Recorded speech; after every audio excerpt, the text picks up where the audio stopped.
शैतान तो चाहता है कि इंसान अपने आप को जो है ना वो ख़त्म कर ले। प्रॉब्लम कब क्रिएट होती है? When you consistently think about them. और क्या डिप्रेशन इस बात की निशानी है कि अल्लाह से दूरी है, ईमान की कमज़ोरी है? दिल की जो ज़िंदगी है वो असल में अल्लाह की मोहब्बत। कायदा म्यूज़िक इंडस्ट्री गोरों की, उसमें खुद इकरार वो कर रहे हैं, we have sold our soul to the devil. माँ बाप ने थोड़ा सा कुछ कह दिया, उस पे सुसाइडल थॉट्स आने लग गए, या कोई डिसएग्री कर लिया पेरेंट्स ने। मैं समझता हूँ कि इमोशनल स्टेबिलिटी के लिए ना इल्म बहुत ज़रूरी है। एंजाइटी बहुत होती है, स्ट्रेस बहुत होता है। जन्नत के बारे में पढ़ें। अल्लाह के आगे रोएं, बहुत ज़्यादा रोएं कि अल्लाह मेरे से गलती हो गई है, मुझे नहीं समझ आ रही मैं क्या करूं, मैं बिल्कुल मगलूब हो चुका हूं। आपको एक बुरा ख्याल आता है, किसी गंदगी का, बुराई का ख्याल आता है, या आप शैतान विस्पर करता है, आपको निगेट करना है। मौलाना रूमी का कोट है कि if you look darkness everywhere, look again, you may be the light.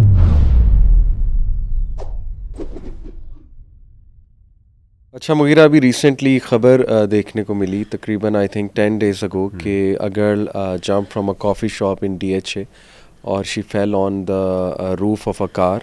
उसके बाद बहुत क्रिटिकल कंडीशन में उसको ले जाया गया हॉस्पिटल। तो वल्लाहु आलम इज़ शी अलाइव और not, we pray for her. फिर एक और न्यूज़ मैंने देखी उससे भी पहले कि फ़िरोज़पुर रोड पे शंघाई ब्रिज है, वहाँ से एक बच्ची है 20 साल की, उसने छलांग लगा दी। और वो ऐसा था कि वो अपने भाई के साथ जा रही थी मोटरसाइकिल पे, और कोई आर्गूमेंट हुआ, फैमिली आर्गूमेंट था मे बी, या वट एवर। तो she in a gush without thinking she jumped और सीधा वो नीचे जाके गिरी, एंड आई थिंक उसकी डेथ हो गई। इसी तरह कुछ अर्सा पहले खबर मिली कि एक यूनिवर्सिटी है बड़ी फेमस, उसके किसी फ्लोर से एक लड़की ने जंप लगा दी, सुसाइड अटैम्प्ट की। और पाकिस्तान की बात की जाए तो आई वाज सीइंग अ सर्वे कि 20,000 सुसाइड्स पर ईयर, ये एक नंबर है, अप्रॉक्सीमेट नंबर है, यानी 20,000 लोगों की डेथ, बल्कि 20 से 80,000 का नंबर है उनकी डेथ इस तरह से सुसाइड से होती है। और जो एज देखने में आ रही है सबसे ज़्यादा जो सुसाइड की तरफ जा रही है वो है 15 to 29, यानी इन शॉर्ट वो यंग एज के जो है ना वो लोग हैं। तो सबसे पहले हाँ, यूथ है मेनली यूथ है। और रीजंस जो मोटी मोटी देखने में आ रही हैं कि unemployment, family issues, extreme emotional distress है, यानी कोई हराम रिलेशन था, उसके बाद में भी पिक्चर्स लीक अगर फीमेल्स की बात की जाए, या उस तरह का कोई थ्रेट, राइट, फैमिली में डिसऑनर होने का थ्रेट, ये सारी चीज़ें। फिर ये कि हालात से तंग, और या साइकोलॉजिकल डिसऑर्डर्स, बल्कि मेजॉरिटी के तो साइकोलॉजिकल डिसऑर्डर्स डायग्नोज भी हुए। और मैं समझता हूँ कि ऑब्वियसली वही बंदा इस हद तक जाएगा जिसका ऑलरेडी एक अच्छा खासा साइकोलॉजिकल जो है ना वो डिसऑर्डर कोई चल रहा है, अल्लाह माफ़ करे। तो मैंने कहा कि चलें इस पे बात ज़रूर होनी चाहिए, सुसाइड एंड पर्टिकुलरली यूथ। तो फर्स्टली लेट्स डिस्कस के प्रॉफिट के ज़माने से हमें सल्लल्लाहु अलैहि वसल्लम, अगर तो हिस्ट्री की बात करें तो suicide has a long history. Japanese samurais use to kill themselves, death of honour कहते थे इससे कि ऑनरेबल डेथ है। इवन बुद्धिज़्म में बहुत ही एक्सट्रीम जो इबादत है उसमें भी सुसाइड मिलती है निर्वाणा अचीव करने के लिए, कि बस आप अपने आप को कब्र के अंदर लिटरली दफन कर दो, स्लो डेथ मरो, बहुत ही वो एक्सट्रीम लेवल की उनकी इबादत है। लेकिन प्रॉफिट सल्लल्लाहु अलैहि वसल्लम के ज़माने से हमें कुछ ऐसा मिलता है कि कोई किसी सहाबी ने मतलब अल्लाह माफ़ करे, या कोई सुसाइडल थॉट्स की बात की जाए या अटैम्प्ट्स की बात की जाए, ऐसा कुछ मिलता है हमें? बिल्कुल। बिस्मिल्लाहिर्रहमानिर्रहीम, अल्हम्दुलिल्लाह वस्सलातु वस्सलामु अला रसूलिल्लाह व बाद। अली भाई जज़ाकल्लाह खैर, बहुत इंपॉर्टेंट इशू है जिसकी तरफ आप ने बेसिकली सोचा कि हम इस पर बात करें।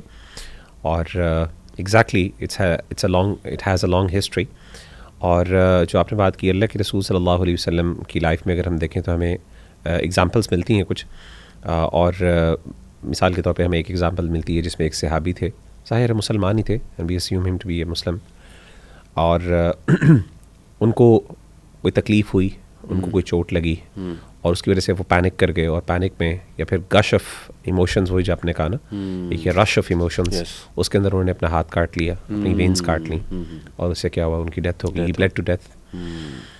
और फिर इसी तरीके से एक और सहाबी के बारे में हमें ज़िक्र आता है कि अल्लाह के रसूल सल्लल्लाहु अलैहि वसल्लम के साथ उन्होंने लड़ाई भी की, बड़ी जुर्रत के साथ जंग में शरीक हुए, लेकिन एक ज़ख़म लगा और तकलीफ़ ना बर्दाश्त कर सके, और उन्होंने अपना सीना अपने नेज़े पे रखा और आर पार कर दिया।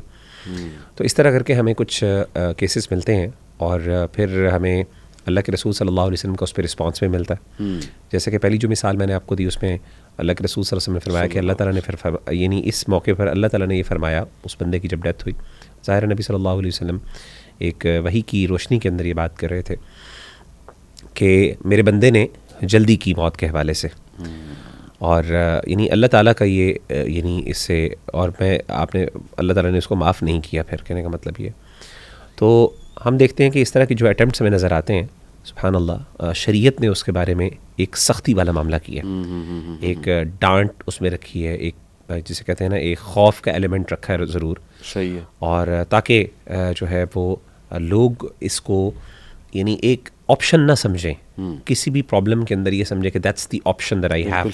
बिल्कुल सही। तो उसके बारे में सख्त वाला एक सख्ती रवैया, क्योंकि अगर दीन इसके अंदर थोड़ी सी नरमी इख्तियार करता, यस एग्जैक्टली, कि जी कोई बात नहीं अल्लाह माफ़ कर देंगे, तो people would have chosen this path easily. इंसान को तो चाहिए एस्केप हो जाता, यानी this would be an easy escape for them, right, in many ways of course. लेकिन अल्लाह ताला ने जो ज़िंदगी बनाई है, दुनिया बनाई है, तो अल्लाह की हमसे एक्सपेक्टेशन ये है कि वी नीड टू बी यानी परसिवेरेंस, पेशेंस, इस्तिकामत, और यही चीज़ जो फ़र्क करती है एक मुसलमान और एक नॉन मुस्लिम में। जैसे कि हदीस में आता है ना, अल्लाह के रसूल सल्लल्लाहु अलैहि वसल्लम ने फरमाया, सही बुखारी की हदीस है, कि एक मुसलमान की मिसाल एक दरख्त की है जिसके पत्ते नहीं झड़ते, और आप सल्लल्लाहु अलैहि वसल्लम ने बाद में फरमाया कि वह खजूर का दरख्त है। तो अगर आप खजूर के दरख्त को देखें तो खजूर का दरख्त सुभान अल्लाह एक ऐसा दरख्त होता है जो बड़ा मजबूत होता है, जिसकी रूट्स बड़ी फर्म होती हैं और डीपली रूटेड होता है। तो ये जो दरख्त है ये इतने आराम से इसके जो है लीव्स दे डोंट विदर अवे, सही, और इसी तरीके से वो बड़े बड़े सैंडस्टॉर्म्स और बड़ी बड़ी सख्त कंडीशंस को वो बर्दाश्त करता है और वो सर्वाइव करता है उन हार्श कंडीशंस के अंदर। तो अल्लाह की एक्सपेक्टेशन एक मुसलमान से और एक मोमिन से ये है, ना सिर्फ वो ये खुद बर्दाश्त करता है, बल्कि एट द सेम टाइम ये दरख्त जो है मुसाफिरों के लिए एक उम्मीद का बाइस भी बनता है। ज़ाहिर है एक सख्त यानी सहरा के अंदर सफ़र करने वाले, तो उनके लिए खैर का बाइस भी बनता है। तो अल्लाह ताला की एक्सपेक्टेशन एक मुसलमान से यही है कि वो हार्श से हार्श कंडीशंस में सर्वाइव करें, of course as long as they are same, as long as they have their mind and mental abilities working and faculties जो काम कर रही हैं, सोचने की सलाहियत जब तक मौजूद है, शऊर मौजूद है, कॉन्शियस मौजूद है, तो आपको क्या करना है कि आपको सर्वाइव करना और आपको लड़ना है। That is Allah's expectations from a believer। और दो चीज़ें, एक है सुसाइडल थॉट आना और एक है कि उस पर एक्ट कर लेना। एग्जैक्टली। सुसाइडल थॉट्स तो मुहिरा आई बिलीव के अब स्पेशली इस एज में ऑलमोस्ट हर बंदे को आते होंगे कभी ना कभी किसी फेज़ ऑफ लाइफ में, स्पेशली जब इसकी बात इतनी हो रही है। इनफैक्ट मुझे तो याद आ रहा है कि इवन प्रॉफिट सल्लल्लाहु अलैहि वसल्लम, एक रवायत है सही बुखारी की, कि जब वो काफ़ी डिस्ट्रेस में थे, आई थिंक वही आना बंद हो गई थी या क्या था मामला, तो he even thought of jumping from the mountain of the cliff. ये सही बुखारी में है। असल में अली भाई जो आपने बात की ना, सबसे पहले तो मैं अल्लाह के रसूल सल्लल्लाहु अलैहि वसल्लम के हवाले से जो बात आपको मैं बयान कर दूँ। अल्लाह के रसूल सल्लल्लाहु अलैहि वसल्लम के हवाले से ये जो बात है ये सही बुखारी के अंदर मेंशन्ड है, और अच्छा सही बुखारी के अंदर जो अहादीस है ना वो मुख्तलिफ नौयतों की हैं, और उलमा ने कैटेगराइजेशन उनकी की है, यानी कुछ ऐसी अहादीस हैं जो इमाम बुखारी रहमहुल्लाह ताला किसी दूसरी वजह की वजह से लेके आते हैं, सपोर्टिंग एविडेंस के तौर पर बाज़ औक़ात, और ये वो, तो उनमें से ये एक हदीस है, यानी इट्स नॉट द मेन, यानी एक होता है ना इमाम बुखारी रहमहुल्लाह की जो मेन हदीस है जिससे वो इस्तदलाल करना चाह रहे हैं, आम तौर पे ये हदीसें वो नहीं। तो इस वजह से ये, अच्छा वो जो इस तरह की सपोर्टिंग एविडेंस के तौर पे अहादीस होती हैं वो बाज़ औक़ात उनमें ज़ौफ़ भी होता है, अच्छा कमज़ोर अहादीस भी होती हैं उसमें, लेकिन इमाम बुखारी का चूँकि मेन कंसर्न वो नहीं होता, आप उनको एक सपोर्टिंग एविडेंस के तौर पे या उससे कोई पॉइंट प्रूव करना चाह रहे हैं आप लेके आते हैं, क्योंकि इमाम बुखारी की जो किताब है ये सिर्फ हदीस की किताब नहीं, फ़िक़्ह की भी किताब है, बहुत से उलूम है इसके अंदर। सही। तो इस बलागात हमारे यहाँ एक बलागात ज़ोहरी कहते हैं इनको, इमाम इब्न शहाब ज़ोहरी बहुत बड़े मुहद्दिस थे, तो बलागात इसलिए कहते हैं कि वो जब भी उन्होंने कुछ अहादीस बयान करते थे तो वो कहते थे बलगनी, ये इमाम मालिक के उस्ताद हैं, बहुत बड़े यानी मुहद्दिस हैं, तो ये कहते थे बलगनी, मुझे ये बात पहुँची। तो ऐसी बात एक ताबी जब करता है तो इसको मुरसल रिवायत कहते हैं, और मुरसल रिवायत आमतौर पर ज़ईफ़ होती है, तो उलमा ने इस पर डिस्कशन की है।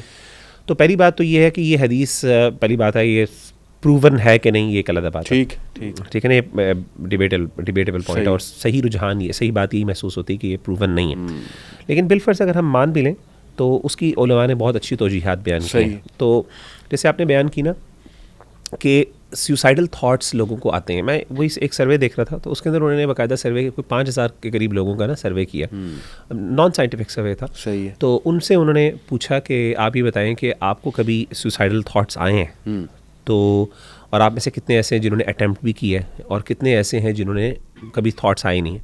तो बड़ा अमेजिंग फिगर मैं हैरान हुआ कि 45% इंडिविजुअल्स वो थे जिन्होंने ये कहा कि हमारे पास सुसाइडल थॉट्स आए हैं लेकिन हमने अटैम्प्ट नहीं किया। 9% ने अटैम्प्ट भी किया था। अच्छा। और बाकी जो परसेंटेज थी उन्होंने कहा कि हमें थॉट्स नहीं है। इन अदर वर्ड्स 50% इंडिविजुअल्स वो हैं जिनके ज़हन में ये बातें चल रही हैं। 5,000 एक बड़ा सैंपल साइज होता है, उसके अंदर इतने यानी 50% ने ये बात की। सही है। इमेजिन करें अराउंड 2500 आप कह सकते हैं 2500 इंडिविजुअल्स आर डूइंग दैट। तो सुसाइडल थॉट्स सिर्फ आ जाना ये कॉमन है। अगरचे ये वही वाली प्रॉब्लमेटिक बात है कि ये नहीं आना चाहिए। ठीक है। और आगे चल के हम इंशाल्लाह बात करेंगे कि थॉट्स को कंट्रोल करना, we are suppose to even control our thoughts. बिल्कुल सही। हम लोग समझते हैं कि शरीयत के अंदर के आपके जहन में जो बातें आ रही हैं अल्लाह ताला ने आपको पकड़ना नहीं है इस पर। भाई मैं आपको एक आलिम थे मशहूर, उनकी मैं बात बताता हूँ आपको कि उनके बारे में मैंने पढ़ा एक दफ़ा, मैं बड़ा इंस्पायर हुआ। उन्होंने कहा कि वो जहाँ पे रात को ना सोने से पहले अल्लाह ताला से माफ़ी मांगते थे कि अल्लाह आज मेरे जो फलां गुनाह ये गलती हुई है, सही, जो मुझे पता है अल्लाह वो माफ़ कर दे, और जो नहीं पता अल्लाह वो भी माफ़ कर दे। इसके साथ साथ वो एक और माफ़ी मांगते थे, अल्लाह मेरे जो जहन में गलत ख्याल आता है अल्लाह वो माफ़ कर दे। अच्छा, ये जो अप्रोच है ना कि यार इंसान अपना कॉन्शियस हो कि मेरे जहन में क्या सोच और ख्याल आ रहे हैं, इसके बारे में हसास होना ये बहुत ज़रूरी है। क्योंकि अगर आप इसको ओपन आपने छोड़ा हुआ है और आई जा रहे हो और आप कह रहे हैं यार मैं कौन सा अमल कर रहा हूँ, आपको पता नहीं कल कोई एक्शन के अंदर कन्वर्ट हो जाएगी। और आप देखें ना, इवन साइकोलॉजी में जो थेरेपीज हैं, CBT, it's all about your cognitions. और एक चीज़ है कॉग्निटिव डिस्टॉर्शंस। वो क्या है कि वही फॉल्टी थिंकिंग को ही कहते हैं ना, कि जब बंदा, और उनको बाकायदा कंट्रोल करने का एनकरेज करते हैं साइकोलॉजिस्ट के। 14 type of cognitive distortions explain किए साइकोलॉजिस्ट ने, जिनको हम फॉल्टी थिंकिंग कहते हैं। उनमें और बताया ये है उन्होंने बेसिकली कॉग्निटिव साइकोलॉजिस्ट ने कि इन कॉग्निटिव डिस्टॉर्शन से बाकी ख्यालात जन्म लेते हैं और they can lead to extreme negative thoughts, यहाँ तक कि एक बंदा अपने आप को मार भी ले। तो इवन साइकोलॉजिस्ट कहते हैं कि you have to control what you think and you have to change your thoughts into positive thoughts. और इसी तरह जो वो अपनी थेरेपी है, आई थिंक एक तो है ना ये कॉग्निटिव बिहेवियरल थेरेपी, यानी हर थेरेपी का जो रिजल्ट है ना, चाहे वो गेस्टाल्ट थेरेपी, एग्जिस्टेंशियल थेरेपी आप उठा लें, चाहे वो इवन आप साइकोडायनेमिक थेरेपी कॉग्निटिव रिस्ट्रक्चरिंग भी यही है इसी तरीके से। हाँ बिल्कुल, एग्जैक्टली, वो भी यही है कि आप उसके थॉट्स को रिस्ट्रक्चर करोगे the way that person thinks. तो हर थेरेपी का आके जो फाइनल रिजल्ट है वो यही है कि अपनी सोच को बंदा ठीक करे, एनवायरनमेंट को भी करे, लेकिन it all starts from thoughts. तो हमारे दीन ने भी, जैसे आपने कहा कि कितने इस पे देखें वसवसे, शैतान का क्या कोई रोल नहीं इस चीज़ में। सुभान अल्लाह। मतलब मैं चाहूँगा बल्कि इसमें हम बात करें कि शैतान तो चाहता है कि इंसान अपने आप को जो है ना वो ख़त्म कर ले। तो इसका बड़ा रोल है आज के दौर में। डिप्रेशन में जैसे इमाम कईम ने कहा ना कि depress believer is most beloved to शैतान। तो वसवसों के हवाले से I will like you to shed some light कि क्या हमें इंस्ट्रक्शंस हैं कि फ़ौरन कंट्रोल करना चाहिए, आउज़ बिल्ला पढ़ना चाहिए, क्या करना चाहिए? एग्जैक्टली अली भाई, मैं इससे पहले इसको हम डिस्कशन से पहले मैं आपसे एक थोड़ी सी चाहता हूँ कि आप इस पे पॉइंट ऑफ व्यू, ताकि वो पॉइंट क्लियर हो जाए। अभी आपने बात की जैसे फॉर एग्जांपल आपने बात की थॉट्स के ऊपर। तो अच्छा, मेरी थोड़ी सी जो अंडरस्टैंडिंग साइकोलॉजी के हवाले से थी ये वो, और मतलब मेरी एक ओपिनियन डेवलप हुआ और ओवरऑल, और बहुत से इस्लामिक साइकोलॉजिस्ट पे बात भी करते हैं कि साइकोलॉजी जो वेस्टर्न साइकोलॉजी है, मॉडर्न साइकोलॉजी है, उसका सारा फोकस जो है ना वो दिमाग पर है, थॉट्स पर है। हाँ। और इससे पहले हमारा दीन जो है वो इससे पहले बात करता है, वो है इमोशंस और हमारा दिल, हमारे ख्याल और हमारे जज्बात। ठीक है, दिल की बात करता है, यानी दिल, हमारा दीन उसको असल बनाता है और फिर वो दिल इंस्ट्रक्ट करता है दिमाग को, वहाँ पे ख्यालात जन्म लेते हैं, सारा कुछ होता है, और उसकी बेसिस के ऊपर फिर आगे आपके एक्शंस और इस तरीके से आपका बिहेवियर, वो सारी चीज़ें होती हैं। तो यानी इन अदर वर्ड्स मैं समझता हूँ कि अब आप भी जैसे बयान कर रहे हैं कि साइकोलॉजी के अंदर it's all about thoughts, they are focusing only on thoughts. Exactly. लेकिन उससे पहले या उसकी कोर में अगर आप जाएँ, उसकी फंडामेंटल्स या फाउंडेशंस में जाएँ, तो वहाँ पे आपको एक स्पिरिचुअल गैप नज़र आता है कि वहाँ पे कोई रूहानियत या ईमान या इसी तरीके से जज्बात की अगर हम बात करें, इमोशंस की बात करें ख़ास तौर पे, उनकी स्टेबिलिटी के हवाले से, इत्मीनान हमारे क़ल्ब के हवाले से इस तरह की चीज़ें हमें जिक्र करने को नहीं मिलती. तो व्हाट डू यू थिंक कि किस तरीके से यानी psychology how does it manage, या आपके ख्याल में क्या ये हमें एक बहुत बड़ा गैप हमें फील होता है, या आपको भी, क्योंकि आपने पढ़ी हुई है psychology, so were you able to relate when you were studying कि यार हाँ यहाँ पे कुछ गैप्स हैं, यहाँ पे दीन नेसेसरली एक यानी होना चाहिए, एक फैक्टर, एक मिसिंग एक यानी पज़ल का पीस है जो मैं समझता हूँ होना चाहिए. कोई इस तरह की फीलिंग आपको आई? बिल्कुल आई. देखें, कॉन्शियसनेस पे आजकल बहुत बात कर रहे हैं साइकोलॉजिस्ट, और इसको एक्सप्लोर कर रहे हैं कि एग्जैक्टली है क्या. फिर देखें जो सब कॉन्शियस, अनकॉन्शियस, फिर ठीक है ना, फिर वो फ्रूड के बताए हुए जो ब्रेन का स्ट्रक्चर है, ईगो, सुपर ईगो. तो ऐसा महसूस होता है कि साइकोलॉजिस्ट को ये रियलाइजेशन है कि human being is more than just mind and body, but they don't want to acknowledge it maybe, या they just want to कि उसको हम किसी और कोई और टर्मिनोलॉजी का नाम दें, क्योंकि कल्ब जो है ना बड़ा इंटरेस्टिंग ये इस्लामिक कॉन्सेप्ट है कि व्हाट एग्जैक्टली इज़ कल्ब, और रूह और कल्ब आपस में इसका क्या ताल्लुक है. तो आई थिंक ये जो अनकॉन्शियस की डिस्कशन है ना जो फ्रूडेंट स्कूल में है, इसमें काफ़ी मुझे नज़र आया है रूम कि इसमें शायद ये जो फ्रूडेंट स्कूल ऑफ थॉट वाले ना ये कुछ ऐसी बात शायद कॉन्शियसनेस को लेते लेते कर दें, सोल की बात में भी जो है ना वो कर दें.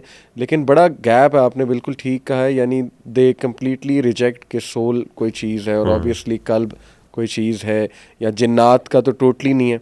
आपको पता है साइकोलॉजिस्ट सारे स्केप्टिक्स होते हैं, तो वो तो सवाल ही नहीं पैदा होता कि शयातीन का कोई इन्फ्लुएंस माने. वो तो उसको स्केप्टिक की निगाह से देखेंगे और या स्किज़ोफ्रेनिया डिक्लेयर कर देंगे, या हेलुसिनेशंस हैं, डिल्यूशंस हैं, या स्प्लिट पर्सनैलिटी डिसऑर्डर है, और हो भी सकती हैं. मेरा तो देखे ना ये मानना है मुगीरा, जितना मैंने साइकोलॉजी को पढ़ा है, अल्हम्दुलिल्लाह मास्टर्स की डिग्री है मेरे पास साइकोलॉजी की, तो जितना मैं समझा हूँ कि ये कॉम्बिनेशन होता है. ऑब्वियसली शैतान हमारी रगों में खून की तरह है, करीन जिसका जिक्र है. तो और दूसरा हमें ये भी मालूम होता है कि टू एन एक्सटेंट जो जिन है, ये मैं समझता हूँ, दिस इज़ हाउ आई सी, जो शैतान है वो हमारा जो कम्युनिकेशन सिस्टम है हमारे अंदर जो पूरा एक चल रहा है उसको इफ़ेक्ट कर सकता है. और उस इफ़ेक्ट होने से जो हेलुसिनेशंस और डिल्यूशंस होती हैं, यानी people jump from some building but they think that they are just walking on some floor, उन्हें नज़र ही नहीं आ रहा कि आगे मैं जंप करने लगा हूँ. तो मेरा तो ख्याल अच्छा खासा रोल है शयातीन का और ये वसवसों का. एग्जैक्टली और मैं ही समझता हूँ कि ये एक इतना बड़ा गैप है कि कोई बंदा इसको रिकग्नाइज, अच्छा ये हर बंदा फील करता है. इट्स समथिंग वेरी यानी subjective to certain extent as well, but it's experiential as well, कि हम देख रहे हैं कि हर बंदा वो एक्सपेरिमेंट कर रहा है. और वो उसको ख्यालात भी आ रहे हैं, उसको अचानक ऐसे थाट्स भी आ रहे हैं. अच्छा साइकोलॉजी उसको बिल्कुल एक डिफरेंट नाम दे रही है, लेकिन हमें हमारा दीन कहता है कि वो एक शैतानी वसवसे हैं. बिल्कुल सही. और शैतान जैसे कि हदीस में आता है, अल्लाह के रसूल सल्लल्लाहु अलैहि वसल्लम ने फरमाया कि इन्न शैतान यजरी फिल इंसान का मजरद्दम और मजरद्दम, कि शैतान जो है वो इंसान के जिस्म में इस तरह दौड़ता है जिस तरह खून दौड़ता है. और अल्लज़ी युवस्विसु फी सुदूरिन नास, जो दिलों के अंदर वसवसा डालता है. तो सुभान अल्लाह वो एक नेगेटिव थॉट्स और ऐसे थॉट्स. अच्छा एक इंटरेस्टिंग बात मैं पढ़ रहा था एक किताब में, तो यानी one of the signs and the example that was given was beautiful. One of the signs of waswasa is that the moment it comes into your heart, सबसे पहला आपका एक रिस्पॉन्स जो होता है ना, आप उसको कबूल नहीं करते, you dislike that thought or an idea. उन्होंने उसकी एक मिसाल दी, उन्होंने कहा कि बाज़ औक़ात, I don't know exactly the name of that problem, लेकिन मिसाल के तौर पे पोस्टपार्टम डिप्रेशन जब होता है ख़ास तौर पे, तो उस मौके पर बाज़ ख़वातीन एक ऐसी एक्सट्रीम सिचुएशन में जाती हैं जहाँ पे उनको फील होता है कि वो अपने बच्चे को मार दें, कत्ल कर दें. There is some kind of word for that, I don't know exactly remember that. तो कहते हैं कि अब एक खातून जब सोचती है, अब वो बच्चा है उनका, एक माँ ने अपना बच्चा जन्म दिया है, माँ के लिए वो बच्चा सब कुछ है, लेकिन कई दफ़ा अचानक उसको ये फीलिंग्स आना शुरू हो जाती हैं और ख्यालात आना शुरू हो जाते हैं कि मैं किस तरीके से बच्चे को कत्ल कर दूं. और ऐसी हमें स्टोरीज मिलती भी, अल्लाह माफ करे, कि माँ ने बच्चों को डबो दिया या इस तरह से अटेम्प्ट किया, एटलीस्ट अटेम्प्ट किया. तो ये हमें मिलती है. अब ये जो चीज़ है, ये एक खातून कभी ईजी होकर कभी सोचे, रिलैक्स होकर, तो वो कहेगी अल्लाह माफ़ करे, मैं कभी तसव्वुर करूँ कि अपने बच्चे के साथ ये मामला है. अब ये जो नेचुरल आपका जो उसके बारे में एक यानी फीलिंग है ना, एक नेगेटिव फीलिंग उसके बारे में, ये वसवसा होता है. हमें दीन के बारे में भी आता है, हमें बाज़ औक़ात अपने बिलवड्स के बारे में भी आता है. बाज़ औक़ात इंसान का दिल जाता है मैं कर दूं, फिर चार ख्याल आता है व्हाट एम आई डूइंग, सही कत्ल करने का दिल आता है ख्याल. तो शैतान is there, this is one of the science कि ये वसवसा है. सही है, सुभान अल्लाह. तो अगेन ये वसवसे आउट ऑफ द ब्लू कैसे आ जाते हैं. सही. सो यही तो हम समझते हैं कि यार यानी this is not sanity, this is not normal. Right. तो ये शैतान है जैसे मैंने आपको बताया। तो हमारा दीन तो अल्लाह इसके बारे में ये कहता है कि ऐसी चीज़ों के बारे में अलियाज़ुबिल्ला, अल्लाह ताला की पनाह में आए बंदा अऊज़ुबिल्ला पढ़े और इंसान अपने थॉट्स को और अपने सोच को दोबारा रीडायरेक्ट करे और अपने कंट्रोल में ले। और अपनी कभी भी इब्न क़य्यिम रहमहुल्लाह बहुत ज़बरदस्त बात कहते हैं, वो कहते हैं do not let your thoughts wonder around, यानी अपने थॉट्स को वॉन्डर ना करने दो। हम लोग क्या करते हैं, अपने दिमाग को खुला छोड़ा, जो ज़हन में आई जाए बस सोची जाओ। और कहते हैं भी लेते हैं लोगों से ना, और बुरे बुरे ड्रीम्स भी शेयर कर लेते हैं, हालांकि मना किया गया है कि जो इविल नाइटमेयर्स हैं उनको इतना शेयर ना करो। मतलब इन अदर वर्ड्स आप उसको इतनी अहमियत ना दो। That's the my understanding of that is कि आप जितना उन थॉट्स को अहमियत देते हैं, देखिए प्रॉब्लम कब होती है, स्ट्रेस हर बंदे को आता है, नेगेटिव फीलिंग्स हर बंदे को आती हैं। प्रॉब्लम कब क्रिएट होती है, when you consistently think about them, जब आप उनको प्रोलॉन्ग करते हो, जब वो कंसिस्टेंटली वो चीजें बार बार हैमर होती हैं, let them settle but you get them settled. अब आपने उसको उस फर्स्ट फेज के अंदर सेटलमेंट से पहले आप उनको रिमूव कर सकते हैं। और वो कैसे, इग्नोरेंस के थ्रू आप उसको इग्नोर कर सकते हैं, अवॉइडेंस के थ्रू आप अवॉइड कर सकते हैं। आप कहते हैं यार मैं किसी तरीके से मैं इसको अवॉइड करूं, तो यानी आपको थोड़ा सा अपने दिमाग को, अपने सोचों पर थोड़ा काबू आना है, चाहिए आपको सोचने अपने के यार मेरे ज़हन में क्या चल रहा है, I have to get out of it. और इसी को हदीस में नबी सल्लल्लाहु अलैहि वसल्लम बड़े खूबसूरत अंदाज में बयान फरमाया। आपने फरमाया था तुअरदुल फितनु अलल क़ुलूबि कल हसीर ऊदन ऊदा फ़अय्यु क़ल्बिन अनकरहा। आपने फरमाया कि फितने इंसान के दिल पर ऊद, यानी वो जो एक वूवन मैट की तरह वो प्रेजेंट किए जाते हैं, यानी वो वसवसे हैं, किस्म के ख्यालात बुरे। फ़अय्यु क़ल्बिन अनकरहा, जो दिल उसका इनकार करे, जो निगेट करे, जो रिपेल करे, यानी you have to repel them. बिल्कुल सही। आपको एक बुरा ख्याल आता है, किसी गंदगी का, बुराई का ख्याल आता है, या आप शैतान विस्पर करता है, आपको निगेट करना है। और जो दिल होता है वो फितने वाला दिल होता है, वो उसको कबूल करता है, वो उसको एंटरटेन करता है, वो उनको कंज्यूम करता है। इब्न क़य्यिम कहते हैं वो स्पंज की तरह, एक स्पंज जिस तरह पानी को कंज्यूम करता रहता है ना, इस तरीके से वो फितनों को कंज्यूम करता है। बिल्कुल ठीक। तो हमारा जो दिल है, it should repel these things. तो इन माई हम्बल ओपिनियन के इस तरह की जो प्रॉब्लम्स, इस तरह के ख्यालात हम बात करते हैं सुसाइडल थॉट्स के हवाले से, अगर बंदे को आते हैं ऑब्वियसली, तो ऐसे मौके के ऊपर एक मुसलमान से एक्सपेक्टेशन अल्लाह की है कि इनसे लड़े और इनको रिपेल करे फोर्सफुली, और आप अपने थॉट्स को अपने कंट्रोल में लेके आएं, और आप कर सकते हैं। एग्रीड। अच्छा आप देखें, एक तरफ तो हमें ये नज़र आता है कि हालात से तंग आए लोग सुसाइड कर रहे हैं, अनएम्प्लॉयमेंट है, लड़ाइयाँ हैं, घर में कोई ताने पड़ रहे हैं, मुश्किलात हैं, बिल नहीं दिए जा रहे वगैरह वगैरह, या कोई ब्रेकअप हो गया है। एक तरफ हमें हाइपर सक्सेसफुल मैन अपेरेंटली, जैसे सेलिब्रिटीज़ को कोट करूँ तो चेस्टर बेनिंगटन, लिंकन पार्क, जो apparently he is very successful, he was very successful. Robin Williams, कुछ ऐसा उनकी लाइफ में अपेरेंटली नज़र नहीं आ रहा कि वो कोई फेलियर हो, या उनके पास पैसे ना हो, या फेम ना हो। ओवरडोजिंग से कितने लोग मारे गए, यानी निर्वाणा एक बैंड था, मैं सुनता था, उसमें कर्ट कोबेन वो सुसाइड से मरा। इसी तरह ये जो डार्क नाइट मूवी है, इसमें आई थिंक ये क्या नाम है इसका, Heath Ledger, he died because of overdosing. As Aamir Liaquat, अल्लाह माफ़ करे, कितना अफसोसनाक वाक़या है वो भी देखें।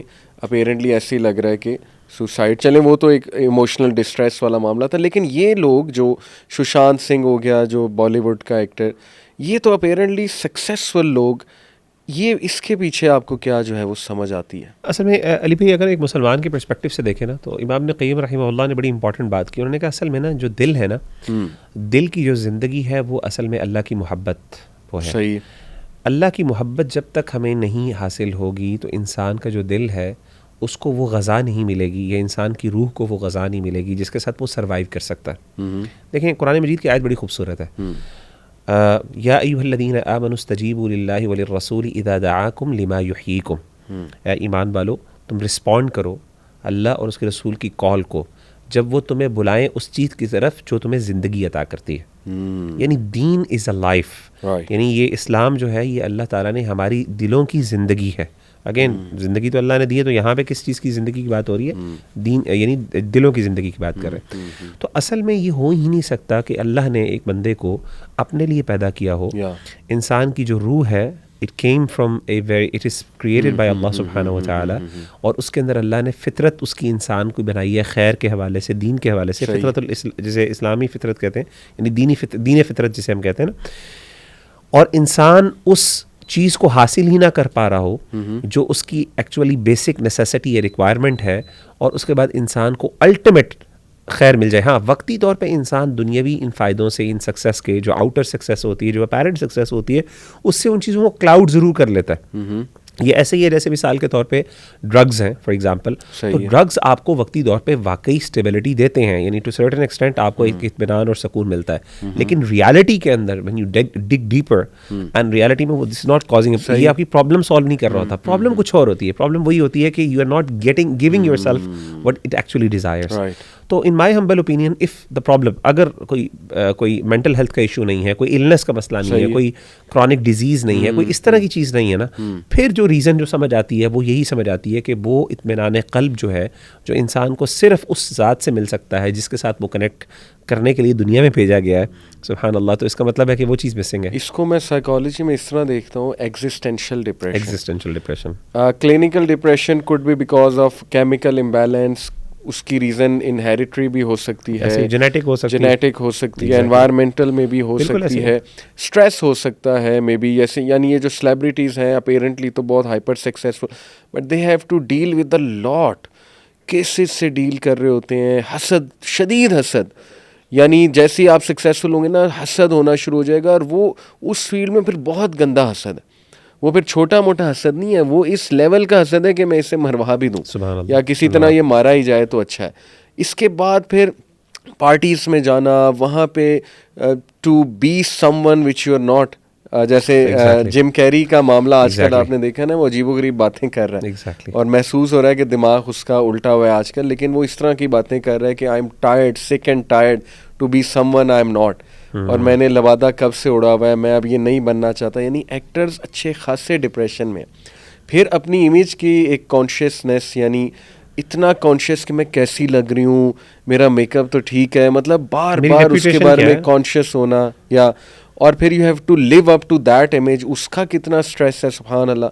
फिर जो बैशिंग आ रही है, पब्लिक बैशिंग, उसका कितना स्ट्रेस है। तो ये हमारी यूथ देखती नहीं है, they want to be celebrities but they are not seeing कि what's the price for that they are paying. और अगर तो इसके एक्सट्रीम लेवल पे बात की जाए तो जो हमें बाकायदा म्यूज़िक इंडस्ट्री गोरों की, उसमें खुद इकरार वो कर रहे हैं, we have sold our soul to the devil. वो तो फिर नेक्स्ट लेवल आप डिप्रेशन में जाएंगे ना, कि अब तो डेविल कंट्रोल कर रहा है आपको लिटरली।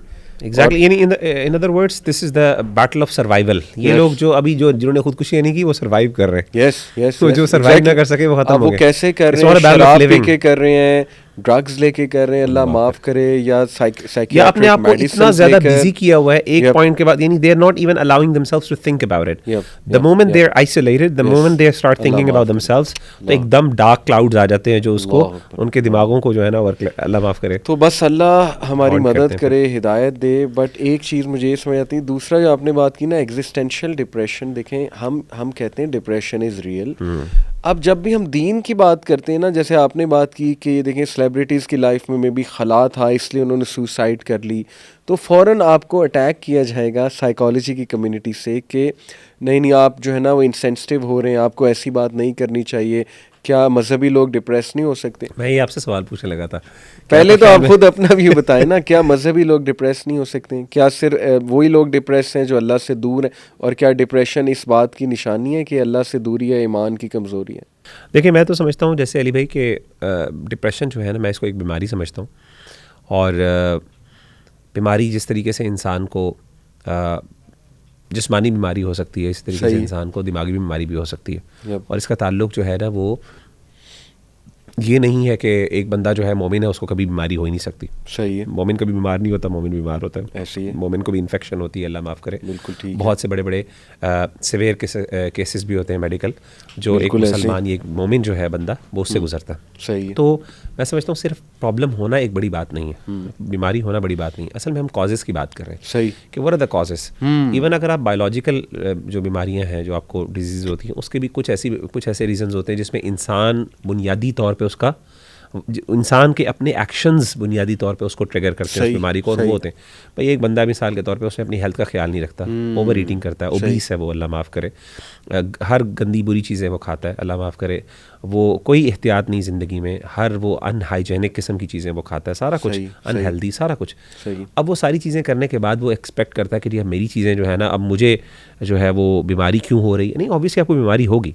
हाँ, कुछ लोग ऐसे हैं जो बेचारे बीमार पैदा हो रहे हैं, जिनकी कोई जनी जिसे कहते हैं ना, कोई ऐसी बीमारी जो कोई ऐसा रीज़न है जिसकी वजह से वो यानी बाय बर्थ उनकी कुछ प्रॉब्लम्स हैं। इसी तरीके से जब हम बात करते हैं साइकोलॉजिकल हेल्थ की बात करते हैं, मेंटल इलनेसेस की बात करते हैं, तो कुछ ऐसी चीज़ें हैं जो आपने अपने ऊपर सवार की हैं, जिसमें म्यूज़िक है, जिसमें ड्रग्स है, जिसमें अल्लाह माफ़ करे जो आपने स्ट्रेस बताई है, कुछ ऐसी चीज़ें हैं जो आप बचपन से लेके आए हैं साथ, और एग्जैक्टली जहाँ पे आपके पास वो चीज़ें या जहाँ पे आपका इख्तियार नहीं है, जहाँ पे आपने ये बुरे काम नहीं किए, वहाँ पे आपको कोई ब्लेम भी नहीं कर रहा। सीधी सी बात है। अल्लाह ताला के यहाँ भी देखिए, अल्लाह ताला ने क्या किया, उलमा ने यही कहा ना, उलमा ने तफरीक की है, उलमा ने कहा कि एक डिप्रेशन वो हो रही है जो किसी वजह से आपकी साइकोसिस की वजह से, फॉर एग्जांपल साइकोटिक डिप्रेशन जिसे कहते हैं, उसकी वजह से आपको एक फॉर एग्जांपल सुसाइड आप एक बंदा कर लेता है, और एक वो है जो आपकी फॉर एग्जांपल अपने बुरे कामों की वजह से, बेसिक स्ट्रेस की वजह से आप सुसाइड कर रहे हैं। उलमा कहते हैं जो आपकी साइकोटिक डिप्रेशन की वजह से हो रही हो सकता है अल्लाह ताला उसमें आपको माफ़ कर दे। इंसान का इख्तियार नहीं है ना वहाँ पे, इंसान मजबूर हो गया। हदीस में आता है, अल्लाह के रसूल ने फरमाया रुफ़ी अल क़लम अन सलास, 3 बंदों से जो है कलम उठा दिया जाता है। उसमें एक मजनून है, पागल है, मेंटल इलनेस है, वो बंदा बेचारे कंट्रोल में नहीं है उसके हाथ में, और उसने मार लिया, अपने आप को मार लिया। वो अल्लाह के हो सकता है, बल्कि उसके लिए दुआ भी करनी चाहिए। हदीस में, बल्कि मैं तो एक बात बताऊँ, हदीस में हमारे यहाँ ये बहुत चीज़ कॉमन है कि जो खुदकुशी कर ले उसका जनाजा नहीं होता, उसका जनाजा नहीं होता। किसने का जनाजा नहीं होता? बिल्कुल, अल्लाह के रसूल ने खुद नहीं पढ़ा, सहाबा ने पढ़ा था, बाकी मुसलमानों को चाहिए कि वो पढ़े, और उनके लिए उलमा कहते हैं दुआ करनी चाहिए मगफिरत की। वो बंदा काफिर नहीं है, अल्लाह माफ़ करे। हमारे यहाँ समझा जाता है कि बंदा काफिर है, अल्लाह माफ़ करे।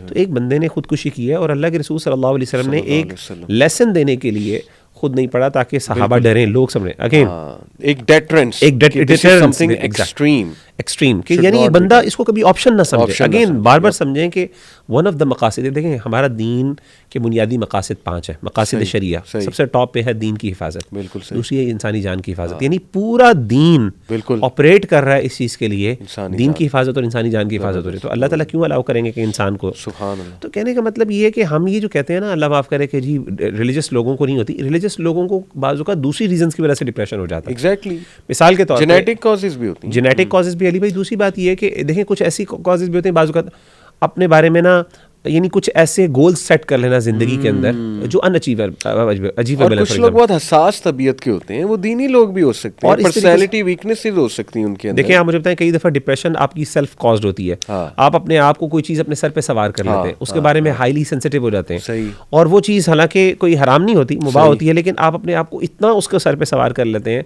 कि आप मिसाल के तौर पर एक बंदे ने अपना गोल बना लिया कि मैंने दुनिया के अंदर फॉर एग्जाम्पल खिलाफत कायम करनी है, फॉर एग्जाम्पल ये मेरा जिंदगी का विजन मिशन है। सही।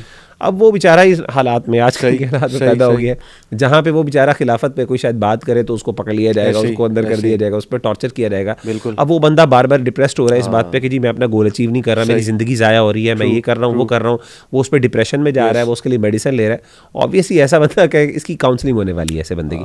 अब ये कोई अल्लाह माफ़ करे गलत बात नहीं। तो अगेन हम जो बात कर रहे हैं कि one of the main reasons जो बाज़ औक़ात आपने देखे, एक पहले एक अजम्पशन ये की थी कि एवरीथिंग इज सेट, सही, फिर क्यों नहीं हो रहा, सही, फिर यही रीज़न समझ आती है, सही। तो बाकियों के व्हेन अस्यूमिंग कि जब और भी फैक्टर्स हैं, तो व्हेन हो सकता है, अब ज़रूरी नहीं है कि अल्लाह माफ़ करे जिन लोगों की हमने बात की है उनकी रीज़न यही हो, उनके जेनेटिक मसले भी हो सकते हैं, बिल्कुल सही। लेकिन हम एक कॉज बता रहे हैं जो इंपॉर्टेंट कॉज है। आखिर हम दावा ऑर्गेनाइजेशन, हम इस्लामिक पर्सपेक्टिव में बात करेंगे, और हम एक इंपॉर्टेंट फैक्टर जिसको निगलेक्ट किया जाता है उसको पॉइंट आउट कर रहे हैं among many other factors. Exactly. देखें सुसाइड पे बंदा जाता ही तब है जब कंप्लीट लॉस ऑफ होप, यानी कहीं से कोई सोल्यूशन नहीं नजर आ रहा। तो कंप्लीट लॉस ऑफ होप में क्या लैक ऑफ ईमान का कोई रोल नहीं है? क्या lack of understanding of religious concepts का कोई तकदीर का कोई कॉन्सेप्ट नहीं है? बिल्कुल है। तो हम तो कह रहे हैं कि ये वन ऑफ द सॉल्यूशंस है कि एक बंदे को ज़रा तगड़ा भी किया जाए इस हवाले से, और इट वर्क्स। मैं कल आपको बताता हूँ, एक बंदे से मैं बात कर रहा था और ही वाज टेलिंग मी कि बहुत कुछ एक्सट्रीम उसके फैमिली के फाइट्स चल रही थी, कत्लो गारत तक बात गई, उसको थ्रेटन किया गया, उसकी बेटियों को थ्रेटन किया गया, so on and so fourth. बंदा बाइपोलर फेस कर रहा है, डायग्नोज्ड है, डिप्रेस्ड है, तो वो बार बार यही सवाल कर रहा था कि मेरे साथ ये हुआ क्यों है, मतलब मुझे नहीं समझ आ रही कि क्यों अल्लाह ऊपर से देख रहा है फिर भी अल्लाह ये अलाउ क्यों कर रहा है। तो देखिए ना, अब रिलीजन तो आ गया, आप जब सवाल पूछ रहे हैं तो फिर उसका जवाब फिर मैंने बड़े प्यार से उसको समझाने की कोशिश की, जो बातें मैं कर सकता था। वन ऑफ द थिंग्स मैंने उसे यही कहा ना कि यार देखो, आप थोड़ा सा अपना पर्सपेक्टिव ब्रॉड करो, लोगों में उठो बैठो, आपको अपने से भी ऐसे ऐसे लोग नजर आएंगे। आपको तो थ्रेटन किया गया ना, आई नो फैमिलीज जिनको मार दिया गया है, जिनके बच्चों को मार दिया गया। अब गाज़ा, वहाँ आप देख लें क्या हो रहा है, मतलब माँ अपने बच्चे को मरते हुए बिल्कुल सामने देख रही है। तो थोड़ा सा अपना ना ब्रॉडन करो पर्सपेक्टिव, घूमो, या अपने आप से बाहर निकलो, अपने आप से थोड़ा सा बाहर निकलने की जो और ना ये वो नहीं कोशिश कहने का करो। मतलब ये कि इंसान यही सोचे कि मेरे साथ ही क्यों, हाँ मेरे साथ भाई आप दुनिया को भी देखो। इसलिए आप देखेंगे हमारी शरीयत बहुत ज़्यादा ये कहती है कि दूसरों के मसाइल, बिल्कुल वन ऑफ द बिल्कुल रीजंस, बिल्कुल आप जब दूसरों के मसाइल देखते हैं तो जी, आपको एक सेंस ऑफ ग्रेटिट्यूड आता है आपके अंदर, बिल्कुल सही, और आपके अंदर एक उम्मीद आती है कि Yes, यार अल्लाह ने मुझे yes, कितना दिया है। अगेन बिल्कुल, सबसे बड़ी बात ये, बिल्कुल हम ऐसी। उस चीज़ को रिलेट ही नहीं कर पा रहे किसी तो का। There are various factors as solution. One of the strong factors मैं समझता हूँ रिलीजन है। जो आपने इब्न कय्यम का कोट बताया ना कि जो कल्ब है, जब तक इसकी खला नहीं जाएगी, जब तक आप अल्लाह से मोहब्बत नहीं कर लोगे, अल्लाह से दिल नहीं आप लगाओगे। लेकिन जाहिर है कि जरूरी अगर नहीं है तो कि ये सुसाइड तक ले जाए, हाँ जरूरी नहीं है सुसाइड तक ले जाए, लेकिन ये रहेगा, ये फैक्टर रहेगा, और बाज़ वक़्त ये इतना ज़्यादा वो हाइपेंड हो जाता है। बिल्कुल। लेकिन एक और हमारी तरफ से मिस्टेक जो रिलीजियस क्लास की तरफ से होती है, वो है complete dismissing attitude of psychological disorders. ये भी है, हमें मानना चाहिए हमारे कल्चर में कि नहीं नहीं ये देखो ये क्या, इसको पागलपन चढ़ा हुआ है, इसको तो एक थप्पड़ लगाना चाहिए, ठीक है ना, मैं इसको मारूं तो ये ठीक हो जाए, इस तरह के जुमले कहे जाते हैं। फिर ये भी बार बार रियलाइज़ करवाया जाता है कि तुम्हारा ईमान स्ट्रॉन्ग नहीं है, तुम्हें क्यों नहीं अल्लाह पे तवक्कल। भाई एक बंदा OCD हुआ हुआ है, एग्जैक्टली रिलीजियस बंदा है, आप क्या उसे कहोगे बार बार कि उसका ईमान कमज़ोर है? यानी आप वो तो जितने बल्कि ईमान के बारे में ज़्यादा सेंसिटिव है। एग्जैक्टली आप जितने उसे टास्क देते जाओगे, अब एंग्जाइटी, जनरलाइज एंग्जाइटी है किसी को अच्छी खासी, या ADHD है किसी को, आप उसे जैसे जैसे टास्क मजीद देते जाएंगे वो तो मजीद एंग्जाइटी बढ़ती जाएगी। Exactly. मैं हैरान होता हूँ कि रिलीजियस लोग जो है ना, वो उनके पास कोई काउंसलिंग कराने आता है, वो उनसे मजीद टास्क दे देते हैं कि लाख बार ये जिक्र करो। OCD वाला बंदा, आपने उसे लाख के फिगर पे लगा दिया, आप सोचें उसका क्या हशर होगा। उसको तो रिलैक्स करना है, ठीक है। तो ये हमारे रिलीजियस लोगों को भी समझना चाहिए कि if they can't handle someone, they should tell कि भाई नहीं, आप जाओ साइकोलॉजिस्ट के पास जाओ, प्रॉपर थेरेपी मौजूद है, इसकी मेडिसिन आ चुकी हैं। अब फॉर वट एवर रीज़न ये चीज़ें बढ़ रही हैं, इसमें शैतान का रोल है, इसमें हमारे लाइफस्टाइल का रोल है, इसमें म्यूज़िक इंडस्ट्री का बहुत बड़ा रोल है, इसमें जो है डाइट का मैं तो कहूँगा बहुत बड़ा रोल है, एनवायरमेंटल फैक्टर्स हैं, घरों से सुकून उठता जा रहा है, इसमें मोबाइल एडिक्शन है, खला है, जो भी आपने सारी रीज़न, लॉस है, इसमें मैं कहूँगा इवन जो चाइल्डहुड एब्यूज़, वो रीज़न आ सकती है इसमें, ठीक है ना। इसमें आपके जेनेटिक जो डिजीज़ हैं, टर्मिनल इलनेस रीज़न आ सकती है कि बस मैं अपने आप को मार ही लूँ, मेरा मकसद क्या है, whatever the reasons are. लेकिन बात असल में ये है कि हमें सारे फैक्टर्स को सामने रखते हुए सोल्यूशन जो है वो बताना चाहिए। तो if we talk about solution, थोड़ा सा सोल्यूशन ओरिएंटेड अब आते हैं। पहली तो बात ये हतमी आपने भी कहा कि हमारा रिलीजन इसको प्रोहिबिट करता है, और सुसाइड को, और बहुत स्ट्रिक्ट वो हदीस में आता है कि उस बंदे को क़यामत वाले दिन माफ़ नहीं किया जाएगा। ये हदीस कि वो वहाँ भी बार बार वही एक्शन करेगा जो उसको, जो दुनिया में जिस तरीके से अपनी जान ली, अल्लाह माफ़ करे। और इट इज़ अबाउट समवन जो जानबूझ के करता है। अगेन ये आपके पास इख्तियार है, ये इख्तियार है, यानी जितना आपके पास इख्तियार है, यानी कुछ चीज़ें ऐसी हैं जिसके बारे में आपने वैसे ही कर लिया ये काम, लेकिन कुछ में आपके पास इख्तियार से बाहर हो गया। जहाँ पे आपकी इख्तियार से बाहर हो गई, वहाँ पे आप माजूर हो गए अल्लाह के। हाँ बिल्कुल ठीक है। और जहाँ पे आपके पास चॉइस है, वहाँ पे आपके लिए वो है। असल में अली भाई इसमें जो इम्पोर्टेंट बात है ना, वो ये है कि देखें, emotional stability is the main thing. आपका जो जज्बात हैं, आपके इमोशंस हैं, आपके ख़यालात, देखें एक बंदा जज्बाती तौर पे इमोशनली डिस्टर्ब हो गया, द पॉइंट हियर इज़ कि सबसे पहले आप देखें उसके कॉजेज़ क्या हैं, what are the main causes of that. कुछ एक्सटर्नल कॉजेज़ भी होते हैं, कुछ इंटरनल कॉजेज़ भी हैं। एक्सटर्नल कॉजेज़ के अंदर कोई इवेंट्स हो सकते हैं, मिसाल के तौर पे जैसे आपने बताया कि अब्यूज़ भी हो सकता है। इसी तरीके से वो अब्यूज़ मुख्तलिफ़ किस्म का होता है, पेरेंट्स की तरफ से भी अब्यूज़ हो जाता है, स्टडीज़ के ऊपर हवाले से सोशल प्रेशर भी हो जाते हैं, कुछ एक्सटर्नल फैक्टर्स होते हैं। ऑब्वियसली अगर आप चाहते हैं उस चीज़ से निकलना तो आपको पहले एक्सटर्नल फैक्टर्स हैं उनको देखना पड़ता है। और अगेन वो मेरे ख्याल है काउंसलिंग करने वाला या जो साइकियाट्रिस्ट है या साइकोलॉजिस्ट है वो यही चीज़ें देखता है। वो देखता है कि आपके एक्सटर्नल फैक्टर्स क्या हैं, और and you come to know this by discussing and by जो आपका जो आगे बंदा है जो हेल्प ले रहा है आपसे, वो आपसे आके आपको बताता है उसके बारे में। तो एक्सटर्नल फैक्टर्स को सबसे पहले रिमूव किया जाए। दूसरी चीज़ ये है कि फिर इंटरनल फैक्टर्स हैं। इंटरनल फैक्टर्स के अंदर वसवसे की आपने बात की, जो हमने बहुत इंपॉर्टेंट बात की कि शैतानी वसवसे आ रहे हैं। बिल्कुल। अच्छा, बाज़ वक़्त शैतान आपको देखें, शैतान का मसला क्या है, शैतान करता क्या है, शैतान is looking for a weakness in you. वो देखता है कि ये बंदा, इसकी वीकनेस कहाँ से शुरू होती है और कौन सी चीज़ें हैं जो इसको ट्रिगर करती हैं, जो इसको डिस्टर्ब करती हैं। मैं आपको मिसाल दे रहा था, हम जिन्नों की बात कर रहे थे और देखिए किस तरीके से स्ट्रेस करते हैं। हमारे मशहूर हमारे स्कॉलर हैं जानने वाले डॉक्टर हाफिज़ ज़ुबैर साहब, तो उनके साथ मैं बैठा हुआ था, बड़ी उन्होंने इंटरेस्टिंग बात बताई। जिन्नों के हवाले से हम डिस्कशन कर रहे थे, तो उन्होंने कहा कि मेरे पास कोई एक खातून आई, तो उनका मसला था, बड़ी प्रैक्टिसिंग खातून थी। तो अब सवाल मैंने ये पूछा कि कैसे एक प्रैक्टिसिंग खातून और प्रैक्टिसिंग इंडिविजुअल्स, यही वाला सवाल उन पर भी आता है कि उनको कैसे जिन्नात तंग करते हैं, मतलब वो भी तो स्पिरिचुअली बहुत स्ट्रांग है। तो उन्होंने बाज़-औक़ात ये कहा, उन्होंने कहा कि बाज़-औक़ात शैतान जो है ना, ही इज़ अ वीक, लेकिन उसको ये पता है, देखें वो खुद बहुत वीक है, लेकिन उसको आपकी वीकनेसेस का भी पता है। वो एक्चुअल में आपकी वीकनेस नहीं होती, लेकिन उसको पता है कि एक्चुअल से मुराद ये कि यानी वो ज़्यादा आपको कुछ बिगाड़ नहीं सकती वो चीज़, लेकिन वो उसको इस तरीके से उसको मैनिपुलेट या ट्रिगर करता है कि बाज़ औक़ात वो चीज़ आपके लिए बहुत बड़ी हो जाती है, मैग्नीफाइड हो जाती है। उन्होंने मिसाल दी, उन्होंने कहा कोई खातून थी, तो उसने कहा जी वो बड़ी बीमारी के 12-13 साल से शी इज़ सफरिंग फ्रॉम यानी कि जिन्नात के मसले से, और वो बड़ी परेशान और सिवियर डिप्रेशन के अंदर, माशाल्लाह नेक खातून और बड़ा अपने पर्दे का एहतमाम करने वाली, अपनी पाकीज़गी का एहतमाम करने वाली। तो कहते हैं कि मैंने ना उन्होंने अपना बताया, पता नहीं किसी और का बता रहे थे, तो कहते हैं कि मैंने उनसे जब कुरान मजीद का उन पर यानी कुरान मजीद की तिलावत की और उसके बाद जो है ना वो पता किया, तो पता ये चला कि वो बंदा जिन जो है पता चला कि तुम इनको कैसे डिस्टर्ब करते हो, मतलब तुमने तो यानी ये तो इतनी खातून नेकी और नमाज और हर एतबार से ये आगे हैं। तो उन्होंने कहा जी हम डिस्टर्ब नहीं करते, हम सिर्फ ये करते हैं कि हम ना इनका जो डेस्क है ना, स्टडीज़ का डेस्क, उसको सिर्फ नॉक करते हैं एक दफ़ा। अच्छा। सुबह के टाइम ठक ठक ठक, बस वो बैठी हुई है, वो नॉक होना शुरू, ठक ठक ठक, बस। अच्छा। कहते वो पूरा दिन उनका, उस खातून का दिन पूरा दिन ख़राब हो जाता है, परेशान, डिप्रेस, पता नहीं क्या हो गया, खौफ, फियर। अब कुछ नहीं किया उन्होंने, उनको पता है, शैतान को पता है कि ये खातून जो है इसके बारे में ये एंजाइटी या डिप्रेशन में चली जाएंगी इस बार, तो वो यही काम करते रहे, मतलब प्रैक्टिकली कोई उन्होंने फिजिकल हार्म नहीं किया उसको। सही।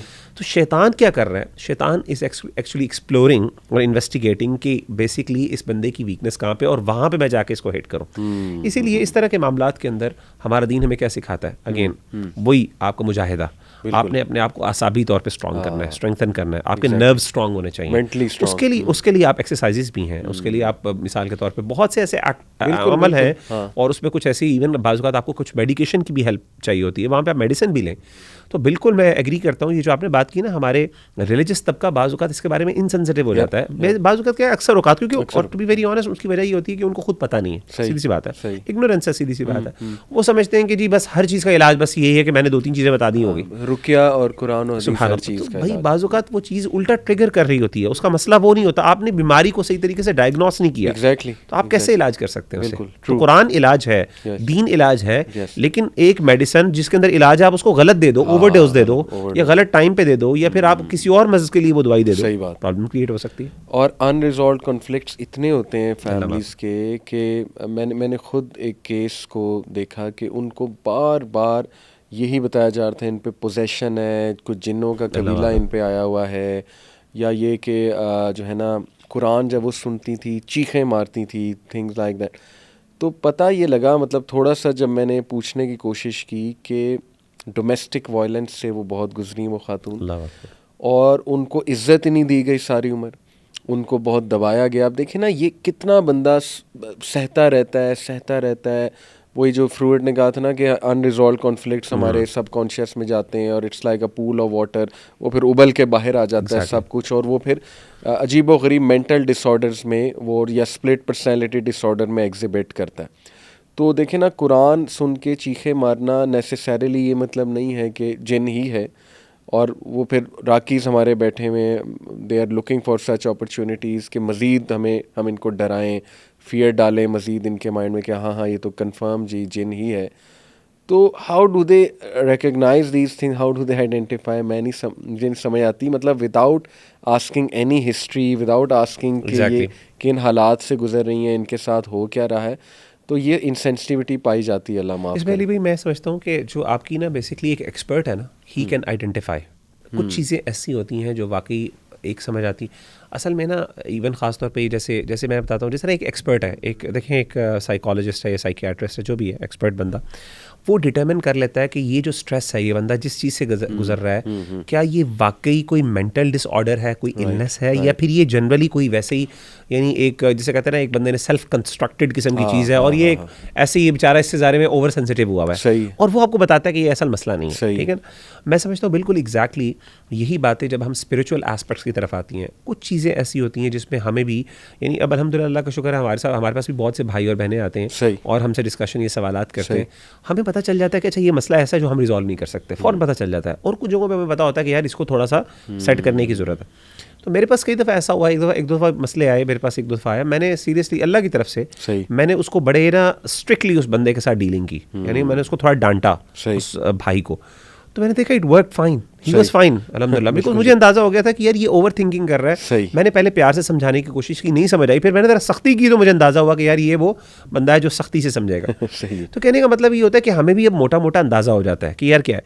तो ऑब्वियसली एक वो बंदा जिसने फील्ड एक्सपीरियंस है, जिसका एक्सपीरियंस है, जिसने बाकायदा इसको स्टडी किया हुआ है, उसके मुख्तलिफ एस्पेक्ट्स हैं, चाहे वो स्पिरिचुअली हो चाहे साइकोलॉजिकली, वो बड़े आराम से डिटरमिन कर सकता है. एक मुस्लिम साइकोलॉजिस्ट बड़े आराम से डिटरमिन कर सकता है साइकोलॉजिकल इशू है कि नहीं, या स्पिरिचुअल इशू है.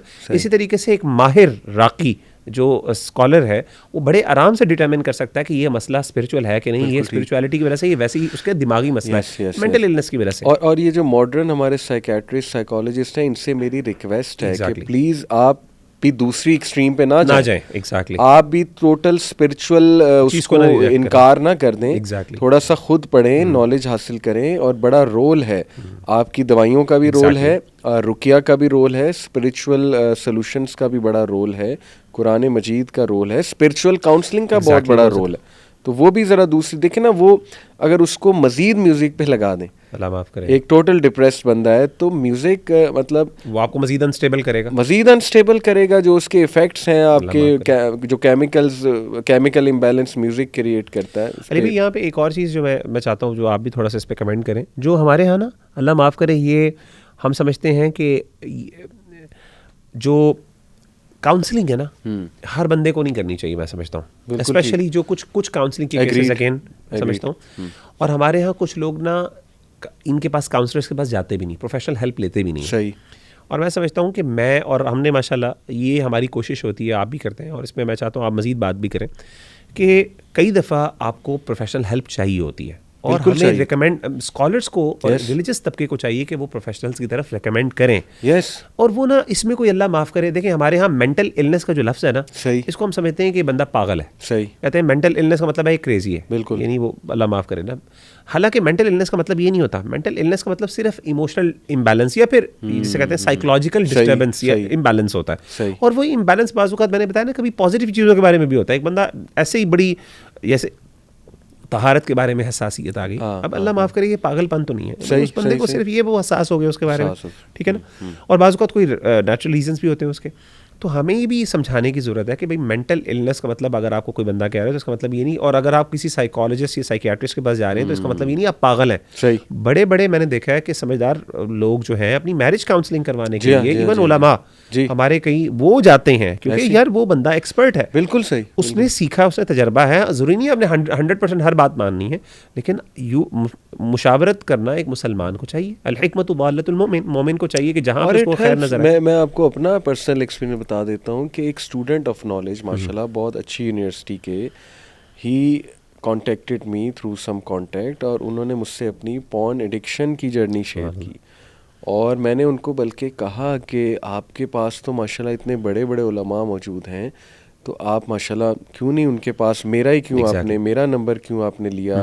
तो उसने बकायदा इस बात को कहा कि उन्होंने भी मुझसे बात की है, लेकिन ये कि मैं आपका पर्सपेक्टिव भी सुनना चाहता हूँ। बड़ी तो बात। अल्हम्दुलिल्लाह मैंने फिर थोड़ा साइकोलॉजिकल एस्पेक्ट से उनको कुछ बातें समझाई तो उनको बड़ी समझ समझ आई। Exactly. बिल्कुल। तो ये ज़रूरी है कि ठीक है आप जा रहे हो, सबके पास जाओ, लेकिन हेल्प लो जहाँ से आपको हेल्प और ये मिलती है। साइकोलॉजी कोई हवाई बातें नहीं है ब्रो। Exactly. मतलब इस पे एक्सपेरिमेंट्स हैं, इस पे Yes, मेहनत yes, है, इस yes, पे एक yes. पूरी फील्ड खड़ी है, अल्लाह माफ बिल्कुल करे। सही, बिल्कुल कुछ सही। लोग इसके बारे में वैसे एहसास हो जाते हैं, लेकिन ये है अल्लाह माफ करे। मैं बताया, मेरे पास एक स्कॉलर आए बाकायदा, एक उन्होंने दरस निज़ामी किया हुआ है, वो उस्ताद हैं, वो मेरे पास सवाद से आए स्पेशली कि जी मैं आपसे आके मैंने अपने डिस्कशन, और उनका मसला ये था कि उनको भी कुछ साइकोलॉजिकल इश्यूज थे। वो कहते हैं मैंने आपसे, और मैंने उनको रिकमेंड किया। अच्छा, वो हेजिटेट कर रहे थे, मतलब उन्होंने ये स्टेप ले लिया कि एक बंदा जो शायद उनकी नज़र में चले आलिम तो नहीं होगा, लेकिन एटलीस्ट शायद इन मामलात को ज़्यादा समझने वाला है, वो उसके पास आ गए। अब मैं उनको मैंने कहा आपको मसला कोई नहीं है, कोई इशू नहीं है आपको। अच्छा, वो अब मैं उनको जो दीनी पर्सपेक्टिव से गाइड करूँ, वो तो आलिम है, उनको सारी चीज़ें आती हैं, वो मुझसे ज़्यादा कोट कर रहे हैं, लेकिन वो दिमाग उसको कबूल ही नहीं कर रहा। तो मैंने कहा आप ना किसी ना माहिर नफ्सियात के पास जाएं,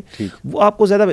तो वो उससे हेजिटेट कर रहे थे। अगेन वही वाला मसला है कि हमारे यहाँ एक टैबू बना हुआ है कि ये पागल ना मुझे डिक्लेयर करे। ये अल्लाह माफ़ करे, मैंने उनको थोड़ा समझाया तो बड़ा पॉजिटिव, उन्होंने कहा मैं ज़रूर करूँगा, बड़ा शुक्रिया भी अदा किया। अच्छा, आज की जनरेशन को एक बात समझाना ज़रूरी है कि ये जो खुद गूगल पे बैठ के अपने आप को डायग्नोज कर लेते हैं ना कि मुझे बाइपोलर है, बल्कि वो मज़े की बात, मैं जब ये साइकोलॉजी पढ़ रहा था, एबनॉर्मल साइकोलॉजी, तो उसके हर चैप्टर के एंड में ना वो ऑथर ने लिखा होता था कि अब ये चैप्टर पढ़ के आपको लगेगा कि ये सारे डिसऑर्डर्स आप में हैं। तो ये भी नहीं करना चाहिए। डिप्रेशन कितना लूजली यूज़ होता है, मतलब हमारे पास लोग आते हैं कि मैं बहुत डिप्रेस हूँ, तो मैं उनसे पूछता हूँ आप खाना खा रहे हैं, आप सही से सो रहे हैं, सारे फंक्शंस तो नॉर्मली चल रहे हैं, तो डिप्रेशन इसे तो नहीं कहते। वो स्ट्रेस, ये थोड़ा सा स्ट्रेस को डिप्रेशन कह रहे हैं, या गम को डिप्रेशन कहा जा रहा है, ठीक है ना, या एक आर्जी कंडीशन को डिप्रेशन।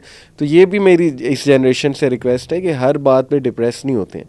मतलब माँ बाप ने थोड़ा सा कुछ कह दिया, उस पे सुसाइडल थॉट्स आने लग गए, या कोई डिसएग्री कर लिया पेरेंट्स ने, तो we need a strong generation इंशाल्लाह ताला। एग्जैक्टली जो आपने कहा ना कि इसकी भी तरीके, एक्सरसाइज है, मतलब एक्टिविटीज़ हैं ऐसी जो मेंटली आपको स्ट्रॉन्ग बनाती हैं, और फिर स्पिरिचुअलिटी का कितना बड़ा सुभान अल्लाह इसमें रोल है। बहुत इंपॉर्टेंट चीज़ है। मैं समझता हूँ कि इमोशनल स्टेबिलिटी के लिए ना इल्म बहुत ज़रूरी है।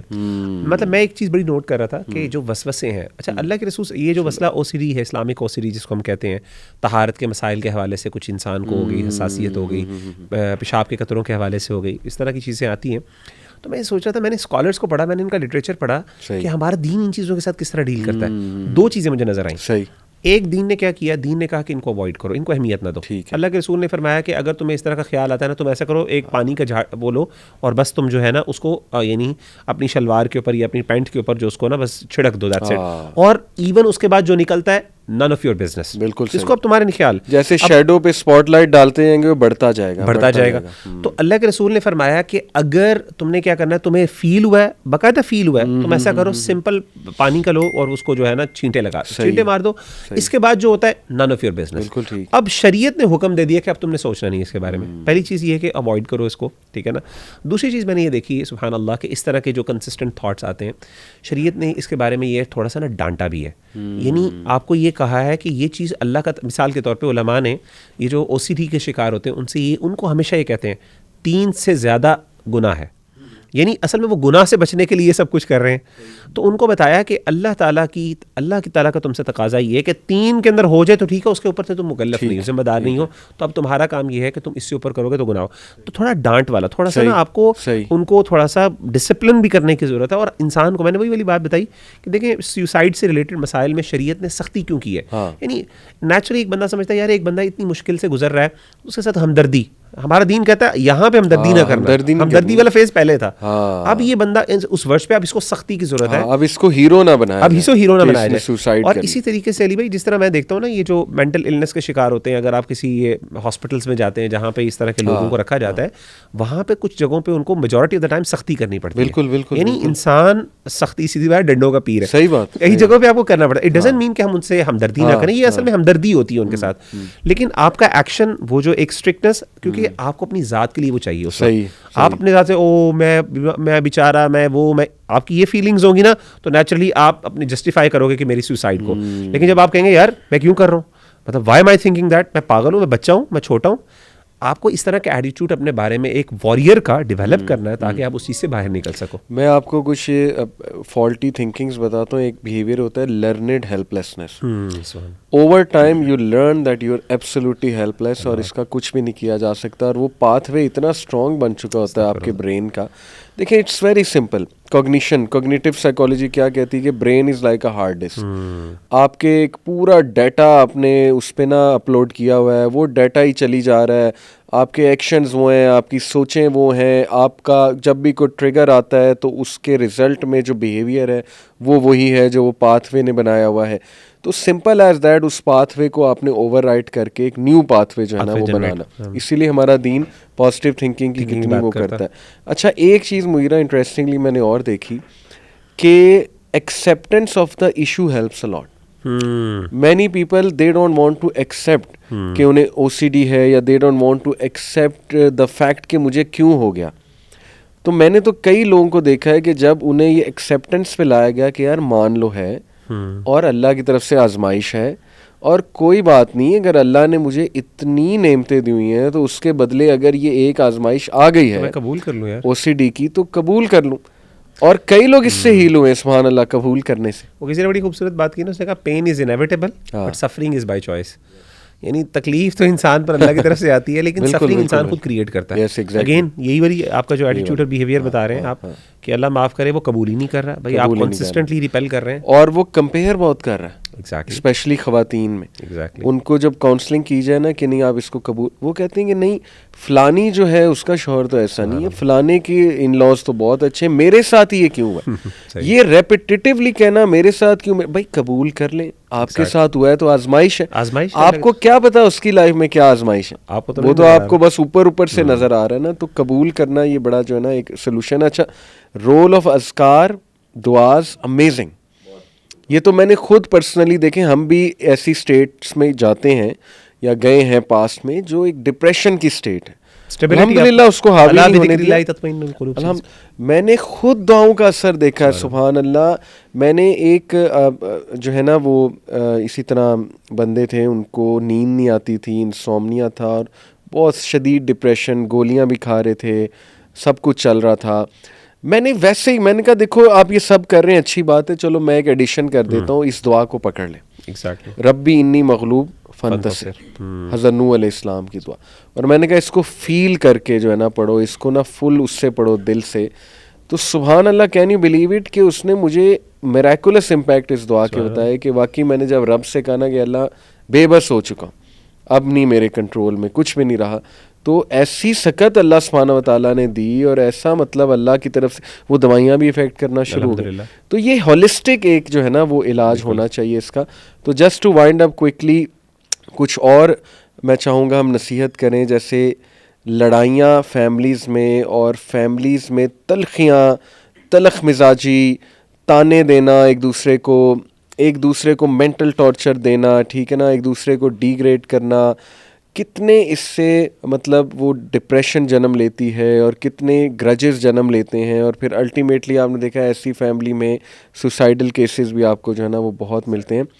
तो खुदा के लिए हम रिक्वेस्ट करेंगे पेरेंट्स से भी कि अपनी ज़बानों में नरमी लाएं, सब अपनी ज़बानों में नरमी लाएं, अपने लहजों में नरमी लाएं, प्यार दें एक दूसरे को। इस पे मैं चाहूँगा आप भी ज़रा डांटें, मैं तो कहता हूँ। आखिर मैं इसमें कहता हूँ कि 2-3 चीज़ें मैं समझता हूँ सोल्यूशन के हवाले से अगर आप बात करें ना स्पेसिफिकली, तकदीर का जो अक़ीदा है ना, अल्लाह की कुदरत, उसको ज़रा समझें ज़रूर और उसके बारे में पढ़ें।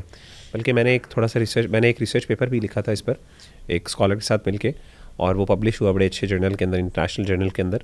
अच्छा। वो एक इब्न क़य्यिम रहमहुल्लाह ताला उन्होंने किस तरीके से कॉग्निटिव रीस्ट्रक्चरिंग का मॉडल प्रेजेंट किया, और उसके अंदर वो सारा कॉन्सेप्ट है ना वो तकदीर का है, और वो एक्सेप्टेंस की जो आप बात करें ना बार बार, तो मैं समझता हूँ कि एक बंदा जो अल्लाह ताला के इस निज़ाम को या अल्लाह की कुदरत का कुछ ना कुछ, यानी ऑब्वियसली हम उसकी हकीकत तो नहीं समझ सकते बिकॉज इंसान बहुत कमज़ोर है, इंसान की नॉलेज नहीं है उतनी, लेकिन कुछ ना कुछ जब हम अल्लाह ताला की उन चीज़ों को, उन जो अल्लाह ताला के एक्शंस हैं, प्रैक्टिसेस हैं, उनकी कुछ ना कुछ हिकमत को जब हम कंसीव करते हैं ना, तो नेचुरली हमारी जो है ना वो एक कॉग्निटिव रिस्ट्रक्चरिंग ऑटोमेटिकली शुरू हो जाती है वहाँ पे।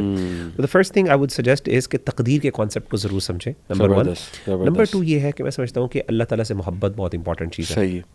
अल्लाह से मोहब्बत, जैसे इब्न क़य्यिम ने कहा था ना, वो अल्लाह से कनेक्शन, ये एक दिल की ग़ज़ा है, रूह की ग़ज़ा है। और हमारे नज़दीक जैसे हमने बात की कि एक मुसलमान के नज़दीक सिर्फ माइंड बॉडी नहीं बल्कि सोल भी है। माइंड के साथ बेसिकली जो दिल है वो ज़्यादा इन्फ्लुएंस, अगर आपका दिल, अगर इदा सलुहत सलुहल जसद कुल्लुहु, जब दिल सही है तो आपका पूरा जिस्म ठीक है, आपका दिमाग भी ठीक है, आपके ख्यालात भी ठीक है। लेकिन वहाँ पे अगर प्रॉब्लम हो रही है बार बार, तो अल्टीमेटली कोई ना कोई प्रॉब्लम होगी।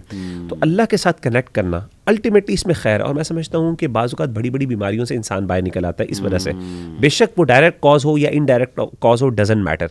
व्हाट मैटर्स इज़ कि आपने अल्लाह ताला से कनेक्ट किया है, अल्लाह ताला आपको कोई ना कोई रास्ता भी निकालेंगे, आपको इमोशनल स्टेबिलिटी भी मिलेगी, आपको इसी तरीके से अल्लाह पे तवक्कुल और खैर का आपका एक पैराडाइम शिफ्ट भी होगा, आपका जो वर्ल्ड व्यू भी चेंज होगा, और आप चीज़ों की एक असल यानी अल्लाह की हिकमत को भी अल्लाह ताला आपको बसीरत अदा करेंगे, आप उनकी हिकमतों को समझोगे और उससे आपको दिल को सुकून और इत्मीनान भी मिलेगा। इसी तरीके से मैं समझता हूँ आखिरत जो है, द कॉन्सेप्ट ऑफ ईमान बिल आखिरा, ख़ास तौर पे अगर आप मिसाल के तौर पे एनजाइटी बहुत होती है, स्ट्रेस बहुत होता है, जन्नत के बारे में पढ़ें। जन्नत जो है ना, जन्नत का जो अल्लाह ताला ने जो जिस तरीके से कुरान मजीद के अंदर तफसील से अल्लाह ने जिक्र किया है ना कि जन्नत के अंदर क्या क्या होगा, और अहादीस में तो सुभान अल्लाह बहुत तफसील है। एक उम्मीद, देखें यअस जो है ना, ये एक बीमारी है जो कुरान ने जिक्र की है। मैं समझता हूँ कुरान मजीद ने 2-3, अगर आप साइकोलॉजिकली प्रॉब्लम्स को देखें, 3 बड़ी प्रॉब्लम्स को कुरान ने डिस्कस किया। एक हम को जो बेसिकली एनजाइटी आप स्ट्रेस कह सकते हैं, और एक हुज़न या हज़न है जिसको हम डिप्रेशन कर सकते हैं, प्रोलॉन्ग गम जो है, और तीसरी अल-यअस मायूसी है। ये 3 चीज़ें कुरान मजीद ने जिक्र की हैं। अगर आप इन 3 चीज़ों को यानी उम्मीद, मोहब्बत और ईमान बिल आखिरा, ये यानी लव, मोहब्बत, रिजा, उम्मीद, और इसी तरीके से तीसरी चीज़ जो है ना वो है आपका खौफ, अगर आप इन 3 इमोशंस को सही तरीके से मैनेज कर लेते हैं ना, और वो आप लोग ना एक बड़ा अच्छे अंदाज से आप अपने आप को इमोशनली स्टेबलाइज कर सकते हैं। और अगेन इसके साथ ये चीज़ ऐड करना कि फैमिली के साथ one of the major reasons, वो जैसे बड़ी एक longest, one of the Harvard की लॉन्गेस्ट रिसर्च है जिसके अंदर बताया, इसकी कंक्लूजन ये है कि वो लोग जो अपने फैमिली रिलेशंस में जिनके अच्छे हैं, सिला रहमी करने वाले हैं, जिनके आपस के मामलात ताल्लुकात अच्छे हैं, उससे क्या हो रहा है कि आपकी यानी ऐसे लोग की सर्वाइवल और इस तरीके से वेल बीइंग और हैप्पीनेस स्केल के अंदर बहुत ज़्यादा वो हाई है। तो कहने का मतलब ये कि ये सारी चीज़ें बेसिक चीज़ें, इसमें कोई रॉकेट साइंस नहीं है, अल्लाह माफ़ करे। हमारा दीन भी बार बार इस चीज़ को हमें हैमर करता बताता है, बस बाकी बस एंड यही है कि मैं रिक्वेस्ट करूँगा, देखें कोई भी किसी भी हालात से, ये हमारे बहन भाई गुजर रहे हैं, बेऔलादी है या कोई फैमिली इशू चल रहा है, कोई लड़ाई झगड़ा है, कोई बहुत ही आपको मजबूर कर दिया गया है, कोई फैमिली फ्यूड्स हैं, लड़ाई मतलब एनमिटी तक बात जो है ना वो गई हुई है, या अल्लाह माफ़ करे कोई बहन है उसका हराम रिलेशन था, अब उसको ब्लैकमेल किया जा रहा है, उसकी पिक्स लीक हो जाएंगी, वीडियोस लीक हो जाएंगी, नो मैटर कुछ भी चल रहा है, सबसे पहले तो गो टू अल्लाह, सजदा करें लंबा, इस्तग़फ़ार करें, अल्लाह के आगे रोएं, बहुत ज़्यादा रोएं कि अल्लाह मेरे से गलती हो गई है, मुझे नहीं समझ आ रही मैं क्या करूं, मैं बिल्कुल मगलूब हो चुका हूं, अल्लाह बस मेरी मदद फरमा दे यार, अब मैं तुझी पे रिलाय करता हूं।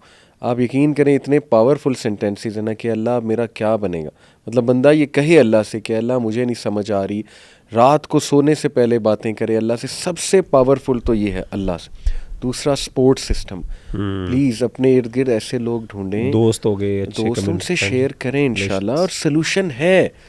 बड़ी ही रेयर सिचुएशन है कि सलूशन ही कोई नहीं है, मुझे तो नहीं लगता कि ऐसी कोई रेयर, फ़इन्ना माल उसरी उसरा इन्ना माल उसरी उसरा, बेशक तंगी के साथ आसानी और बेशक तंगी के साथ, एक मुश्किल है तो 2 आसानियाँ अल्लाह, और साथ का कहा है, ये नहीं कि बाद है, साथ है उसके। ट्राई टू लुक इंशाल्लाह कि वो क्या है, वो आसानी क्या है, मुझे रिलीफ कहाँ से मिल सकता है। तीसरा काउंसलिंग्स भी करवा सकते हैं आप, इवन मेडिसिन अगर प्रिस्क्राइब होती हैं ले लें, डॉक्टर एक कॉम्पिटेंट है, अच्छा साइकेट्रिस्ट है, you can take those medicine इंशाल्लाह, और अल्लाह से दुआ करें कि अल्लाह मुझे हील करें। और टॉक्सिक एनवायरनमेंट से अलहदा होना, ये इसकी शरीयत आपको इजाज़त देती है कि इतना मुंह ना लगे उन लोगों के जिनकी वजह से आपको कॉज किया जा रहा है, और इंशाल्लाह try to seek help no matter what you are going through. इंशाल्लाह मत डरें, अल्लाह ताला जो है वो ज़ात है जो एक ज़मीन से नन्ना सा बीज जो है फाड़ के अल्लाह सुब्हानहू व तआला पूरा एक जो है ना वो पौधा उगा देता है। अल्लाह वो ज़ात है जिसने हज़रत यूनुस अलैहिस्सलाम को मछली के पेट से निकाला, होपलेस सिचुएशन थी वो कम्प्लीटली, तो इसलिए ये ज़िक्र ला इलाहा इल्ला अंता सुब्हानका इन्नी कुन्तु मिनज़ ज़ालिमीन ये आपको काफ़ी हो जाएगा इंशाल्लाह। तो ये होपलेस ना हो हमारी यूथ। अस्कार, दुआ, इसी तरीके से दीन की तरफ देखिए। खैर इसमें है कंक्लूजन ये है कि दीन की तरफ पलटे, सीधी सी बात है। उसमें आपको कोई ना कोई खैर मिलेगी, आपको हमेशा बेहतरी मिलेगी, और आपको एटलीस्ट अल्लाह ताला आपके लिए कोई रास्ता खोल देंगे जिससे आपको एटलीस्ट अपनी बीमारी को आप ओवरकम कर सकें। और एक आखिरी बात, मुझे कल ही एक यूनिवर्सिटी में एक स्टूडेंट थे, उन्होंने कहा कि sir I have no help, मतलब मैं अपनी बातें शेयर करना चाहता हूँ, आई want to get out of this situation but no one is there to listen to me, no one understands me। तो मैंने वो मौलाना रूमी के कुछ कोट्स बहुत अच्छे हैं, तो मैंने उससे एक कोट बताया कि मौलाना रूमी का कोट है कि if you look darkness everywhere, look again, you may be the light. Oh सुभान अल्लाह। तो देखें बड़ा एम्पावरिंग के लिए खैर का बायस बन जाए। हाँ, मतलब आप हो सकता है अल्लाह आपसे कोई काम लेना चाह रहा, सुभान अल्लाह, इसलिए आपको कोई हेल्प नजर ही नहीं आ रही। अल्लाह हो सकता है चाह रहा आप खुद पढ़ो, खुद एम्पावर हो और दूसरों के लिए हीलिंग बन जाओ इंशाल्लाह। तो इस पर्सपेक्टिव से भी सोचें। जरूर। अल्लाह ताला सेहत तंदुरुस्ती दे सबको और शैतान से हमें महफूज रखे, और घरों में नहुसत का माहौल ख़त्म करें, कुरान मजीद लाएं।